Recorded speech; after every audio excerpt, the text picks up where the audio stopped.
Le 24 mars 2024, ɓesguji leydi sénégal ñande nogas e nayi lewru mars yawtundu ndu ɓesguji leydi sénégal mbaɗi subgo ngam oncude jogogal leydi ndi ko ɗum ɗon saabi cuɓami hoorejo leydi ndi e on saaha tawa ko e dawal gadanal ngal ɗin ɗon subgoji mbaɗino e saaha mo ganduɗa hakkeji ɓesguji leydi ndi ene cattuno no feewi kono noon ɓesguji ɗi darima darde nde ganduɗa eɗen mbawi wiide kamɓe ɓesguji ɗi ni koɓe heftuɓe on ɗon élection mo ganduɗa yuɓɓinanoma e juuɗe ɓen ɓe ganduɗa ko wonnoɓe ɗoyete ɗum ɗon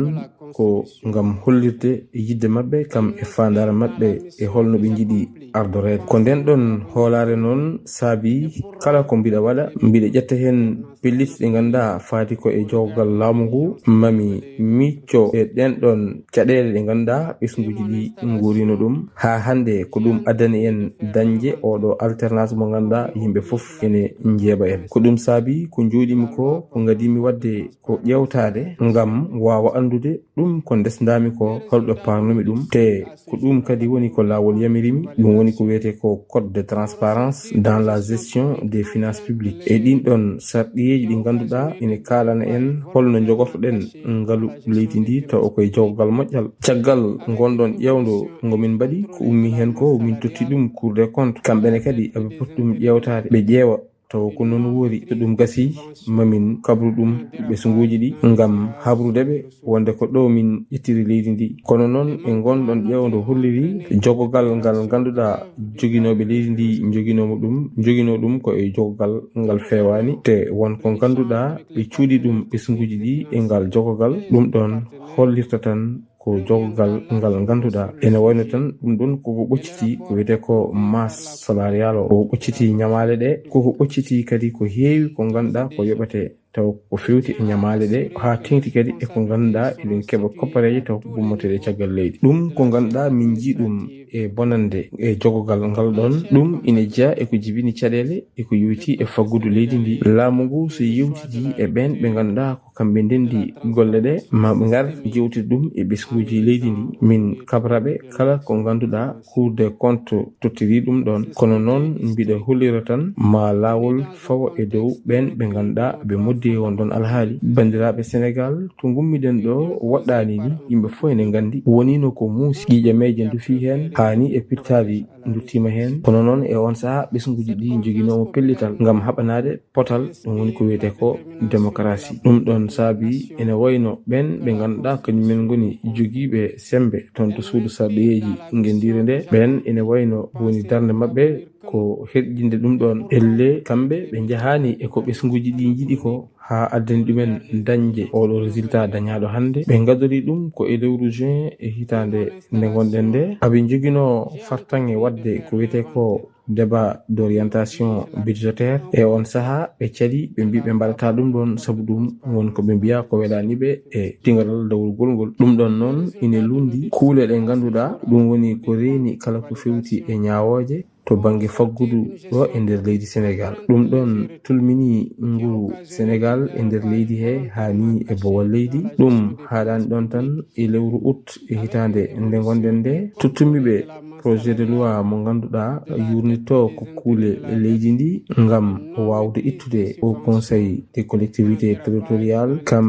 e conseil économique social et environnemental e ganduɗa koppareje ina naata toon te ɗen toon koppareje natoje toon ala foof anniya momin jogui hen so wona ittude ɗen ɗon koppareje ene watta ɗum e nder ɓesguji leydi ndi waɗa ɗum e sukaɓe ɓe waɗa ɗum e ndamaka kono noon kamɓe ɓe calima ɓe mbi ɓe guittata te ɗum ene jeeya e ko ganduɗa mi hunanimonomo ɗum ɓesguji ɗi ɓe jihini haɓe memi e ko ganduɗa ɗum ɗo ko min jeeyi en tant que hoorejo leydi ndi haɓe toɗɗo ñalawma ganduɗa ko wiyete ko déclaration de politique générale ɗon ɓe lumdima kuulal ngal article 84 e dosgal leydi ndi wondude e article 97 taw ko ɗen ɗon kuule ɗe ganduɗa ndeni ko kuule nder nderi assemblée nationale ɓe kalani ɗon tan ɓe dutti kadi ɓe mbi ɓe limat on ɗon gouvernement mo ganduɗa ko min fawi ɗum ɗo. Bandiraɓe Sénégal naɓe, caggal nde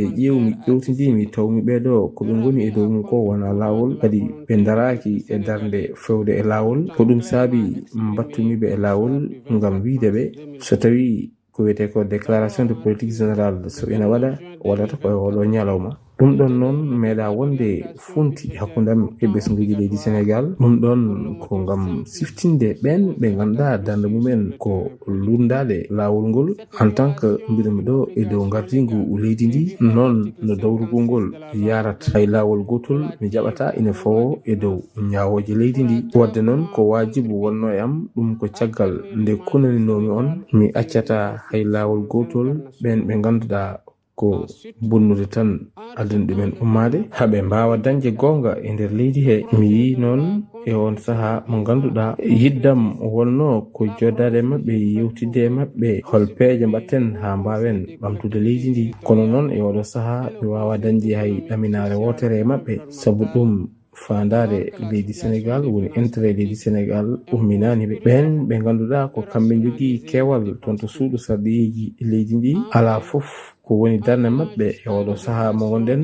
so wona herƴinde kala ko ganduɗa laamu ngu ƴetti ɗum e ko fayi e ko ganduɗa kañum woni ɗenɗon poloje ɗe ganduɗa laamu ngu foddininono ɗum ɓesguji ɗi. ko ɗum saabi mi ruttima e kuule kam e dosɗe e leydi ndi so tawi mi tumnima e article 97 e constitution on mo ndenduɗen. caggal ni jewtidmi hen e conseil constitutionnel namdimiɓe hol happu mo ganduɗa so tawi mi liɓi hen assemblée nationale mami faw e dow lawol. jewtidmi hen e hoorejo jagorɗe o, jewtidmi hen e hoorejo suudu sarɗiyeji ndu, saabu ɗum ɗon ko hunde nde min jonni walla ala e oɗo saaha mo gonɗen. koye on saaha ƴettumi pellital wiide on nduɗo suudu sarɗiyeji mi fusi ɗum e ñalawma hande o. soko gueno haaji ma en jaa e suɓuguji kesi ɗi ganduɗa ɗin jogori wadde ko ñande alet 17 lewru novembre hitande 2024 nde gonɗen nde. ko saabi ƴettumi pellital fusde suudu sarɗiyeji ndu wona hay batte, so wona yidde artirde e ɓesguji ɗi. min oɗo kalowo e hooram mbiɗen namdo on yon tottam ɗen ɗon kaɓirɗe ɗe ganduɗa mi wawa gollade ɗen golle ɗe ganduɗa kañumen goni kolirɗon kam desnuɗon kam leydi ndi. wadde noon hande o ɓesguji ɗi jeeyi koye mumen, kamɓe jeeyi daaɗe mabɓe, kadi haɓe jogui hattan o wawde wiide ko oɗo min tottata daaɗe amen ko yuti e majorité toon to suudu sarɗiyeji leydi ndi ngam o wawa gollade. article 3 e dosgal leydi ndi wi yidde nde ko ɓesguji leydi ndi jeeyi ɗum. wadde noon nden ɗon yidde nde ganduɗa min dutti ɗum e ɓesguji ɗi. mone e men foof ene jogui nden ɗon yidde wawde ruttitade e ɓesguji ɗi, ñagadeɓe e namdadeɓe ɗen ɗon daaɗe mabɓe. kala mo ganduɗa ɓesguji ɗi kolimama tottima daaɗe mumen mbawa yahande ɗumen toon to suudu sarɗiyeji leydi ndi. kala mo ganduɗa o hoola hima e on ɗon saaha a yahanta ɗum toon to suudu sarɗiyeji to. caggal nden ɗon hoolare nde mbannoɗon e dow amen ñande 24 lewru mars hitande gonɗen nde, so tawi on kesɗitini nden ɗon hoolare mo on dokku min fartange o wawde gollade. so on happu heedi, so tawi on namdi min bilan min mbawa wiide on bilan o nini. ko ɗum ɗo woni komin pododirno e moɗon, min gollima ɗum ha ɗo ko ɗo woni ɗumin tolni hen. kala no ɗum wawi waade e ɗiɗo sungoji ɗi ganduɗa ene tindi e muɗum ma gon sungoji labtuɗi ɓen ɓe ganduɗa kañum woni ɓesguji ɗi ɓe cuɓiɓe wona ko ganduɗa ko ɗum woni ko ummi nokkuji gotirɗi ɗi. yo Allah ren Sénégal rena Sénégal naaɓe. on jarama. Vive la République, vive le